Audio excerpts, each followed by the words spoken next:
Okay lang po. Siyempre, pangarap ko yumaman. Hindi lang dito sa lupa, kundi pati sa, sa langit, di ba? Yung yaman sa langit. Pangarap. Ano nga ba pangarap? Actually, libre mangarap eh. So, ako kapag nangangarap ako, sinasagad-sagad ko na. Kumbaga, may fullest extent to the highest level. So, isa sa mga nare-remind sa akin, pag ako nangangarap, lalo na kapag may mga full moon, kagaya nung Monday, this week, nakita ko yung full moon, then nagmumuni-muni ako habang naglalakad. Siyempre, gabi na, ang ganda tignan. Yung thumbs ko, ito, tinataas ko siya, nilalagay ko siyang ganun sa sky. Then, nare-remind ako na etong moon, kasing size lang nung thumb ko. So, ang feeling ko, nire-remind sa akin ng Lord na, Jamie, kaya mo yan, basta kasama mo ako. Kasi sa feeling ko, yung moon, ang taas-taas, paano ba ako makakarating doon? So, ayun. Tsaka syempre, para hindi lang tayo basta nangangarap, meron tayong mga sineset na specific goals para matupad natin yung pangarap na yun. Then, ano nga ba yung pangarap ko sa buhay? Syempre, pangarap ko sa buhay, isa sa pangarap ko, makapagtrabaho. Syempre, bago makapagtrabaho, mapass ko yung board exam ko, then mag-masteral, mag-aral, syempre hanggang mga degree, doctorate degree. Then, pangarap kong magtrabaho sa NASA. Taas ang pangarap ko. So, pero alam ko, hindi imposible yun. Baka si Lord. Yun lang yung gusto ko sabihin about sa pangarap ko.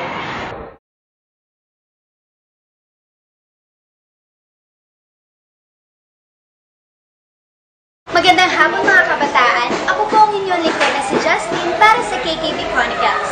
Tatalakayin po natin ngayong araw na ito ang isa sa mga pinakasimple ngunit isa sa mga pinakaimportanteng paksa sa buhay ng tao. At yun ay ang pangarap. Paano nga ba mangarap? Bakit ito kailangan? Ano ang mapapala natin dito? Paano ito matutupad? Ang documentary film na ito ay umaasa ng masagot ang mga katanungang ito habang ating sinusubaybayan ang mga karanasan na pagdaanan ng iilang mga simpleng kabataan na minsan ninangarap din. Panoorin po natin ito. Naglibot kami sa buong syudad upang magtanong-tanong sa iba't ibang tao kung ano ang kanilang pangarap sa buhay. May pambata? Pangarap ko maging architect. Para naman, gusto ko lang makapaggawa ng sarili kong building sa app. Pang matanda. Sa buhay, ang makatapos, ang makapagtrabaho ng mga anak ko. Maging stable sila sa kanilang mga pamilya. Pang personal? Pangarap ko na magkaroon ng mapayapang buhay, masayang pamilya, yun lang. Pang pamilya? Sa aming pamilya ay magkaroon ng magandang kinabukasan. Unang-una ang ating anak, ang baby, may mataas na pinag-aralan. Meron din. Wala lang. Pangarap ko. Sige. Laging banner to. Ang pangarap ko, magkaroon ng sariling business tulad nito para hindi na ako magtrabaho sa boss ko. Yun lang. Seryoso. Pangarap para sa akin ay yung pinapangarap ng Panginoon para sa akin. Yung pangarap na iyon ay yung kalooban niya para sa akin. At ang pangarap na iyon, kapag inuna ko lang siya, lahat ng aking nanaisin ay makakamit ko. Dahil nakamit ko na ang pinakamalaking bagay sa buhay ko ay makilala yung Panginoon. Sa aking pagtatanong, nakilala ko ang 5 ng mga kabataan na may nakakaengganyo na istorya na maaaring ibahagi sa atin.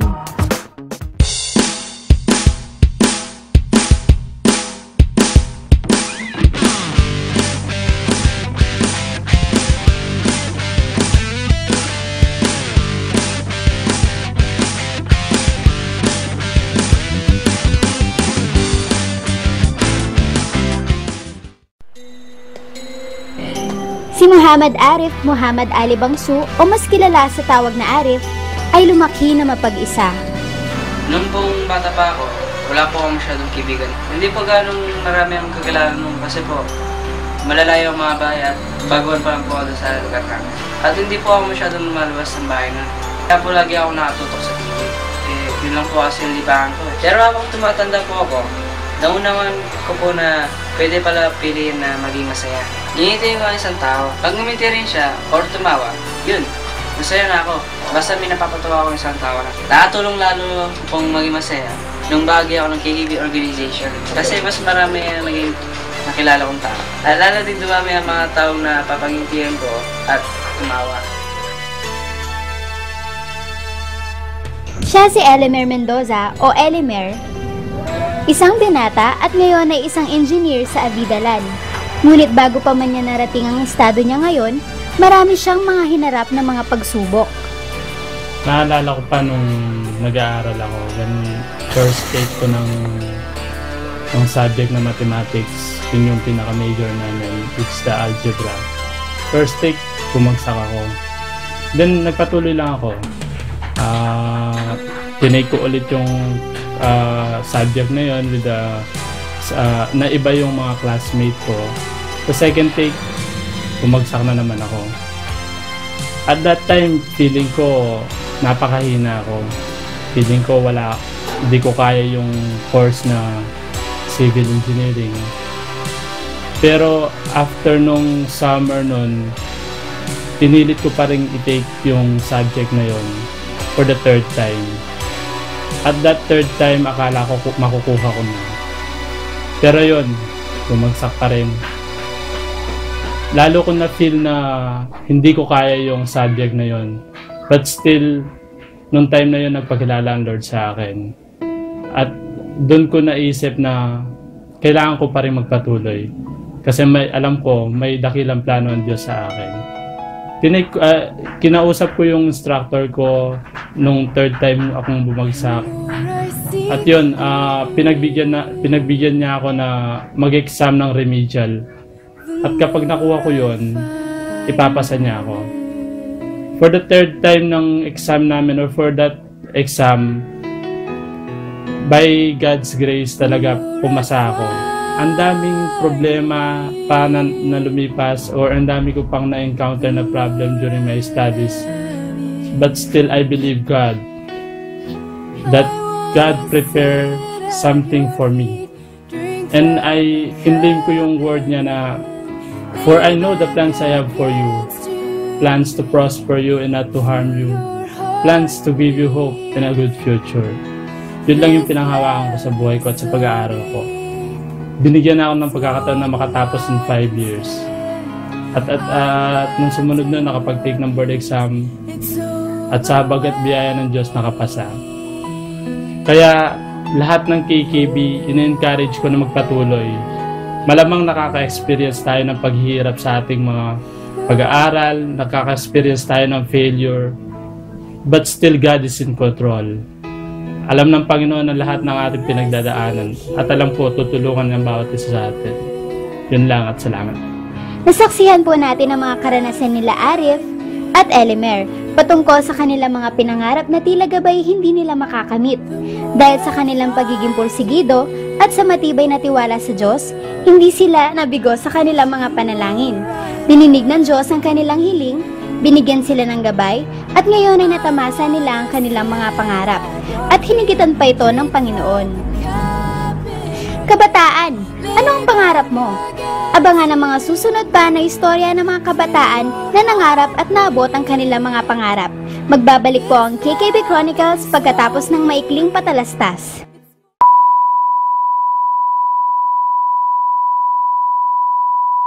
Sa mga susunod na istorya ng buhay na masasaksihan natin, marahil ay marami sa inyo ang makakapagsabi na ganito din ang inyong mga pagsubok. Samahan niyo ako na kilalanin ang babahagi ng kanilang buhay dito sa KKB Chronicles. Unang beses makadalo ni Carlos sa KKB service noong February 2010. Lumipas ang ilang buwan, naranasan niya na makadama ng uhaw na maging mas malalim pa sa kanyang paglakad espiritual. Noong una, hindi ko maintindihan kung bakit may mga nagtataas ng kamay, may umiiyak, tapos may sumasayaw na todo-todo yung pagsayaw nila.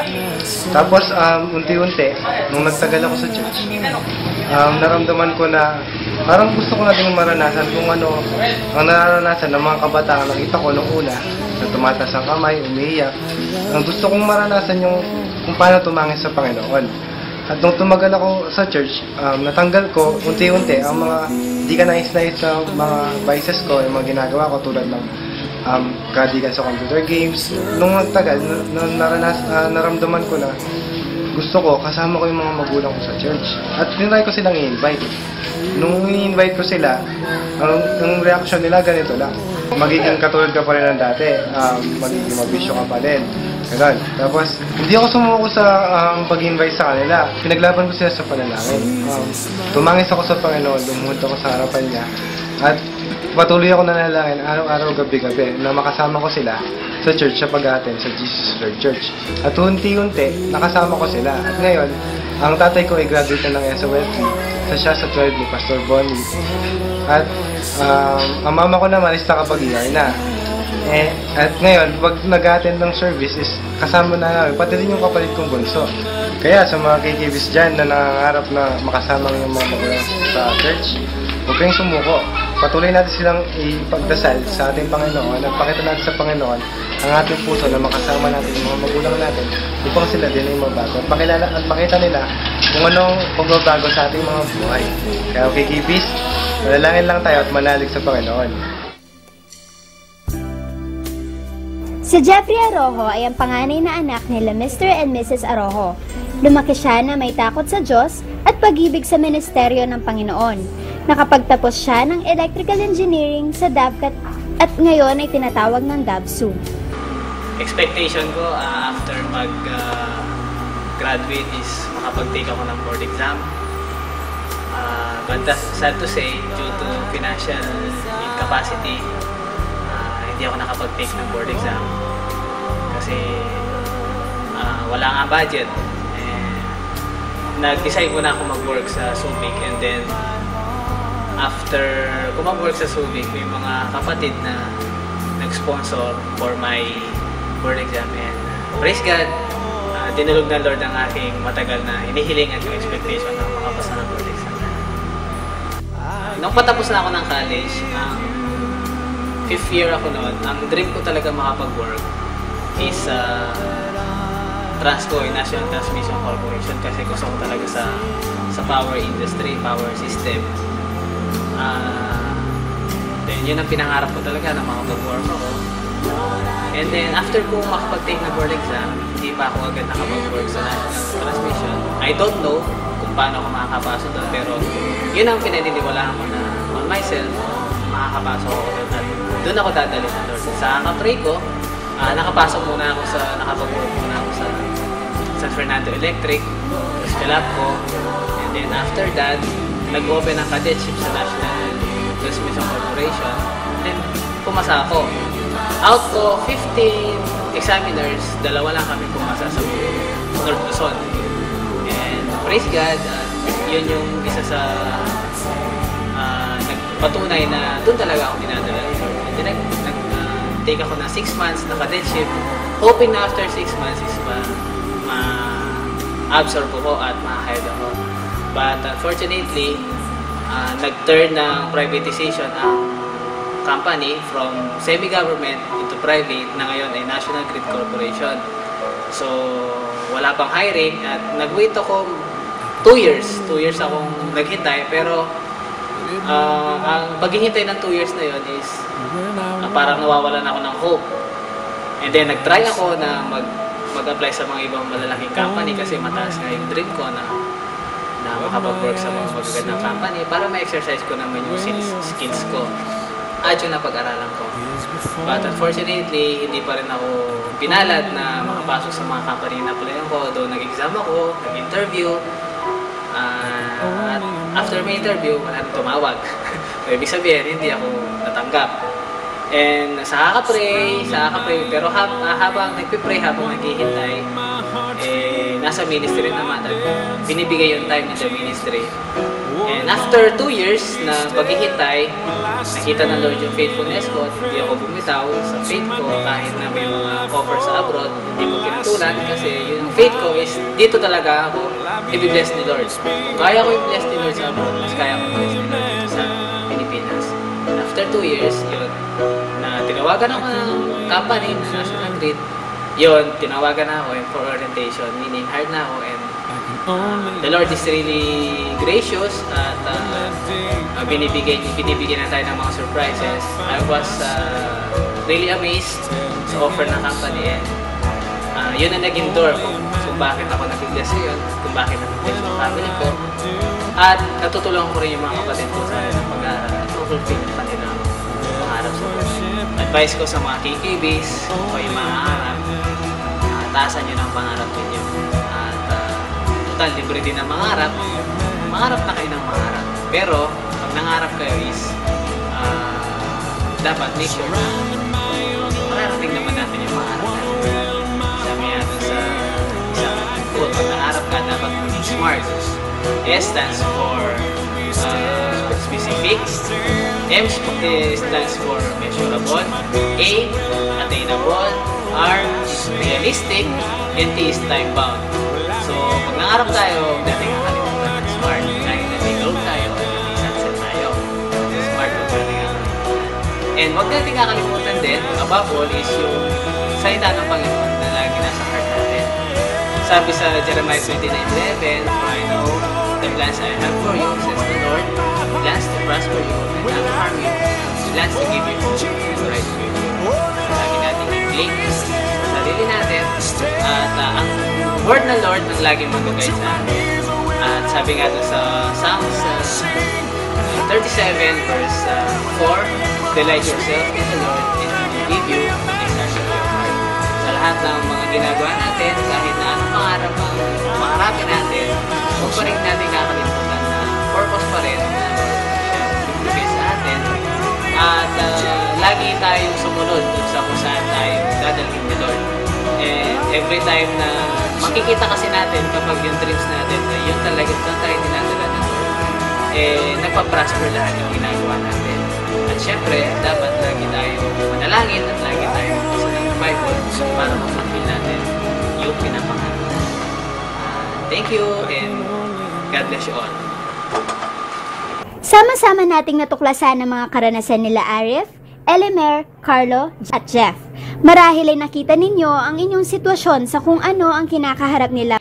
Marahil ay nasa punto pa lang kayo na kung saan ay magsisimula pa lamang kayong mangarap. Kung nasaan man kayo sa inyong lakbayin sa buhay ngayon, huwag ninyong kakalimutan na ang pangarap ay libre lamang. Kaya lakihin nyo na! Ako po ang inyong lingkod na si Justin at ito po ang KKB Chronicles.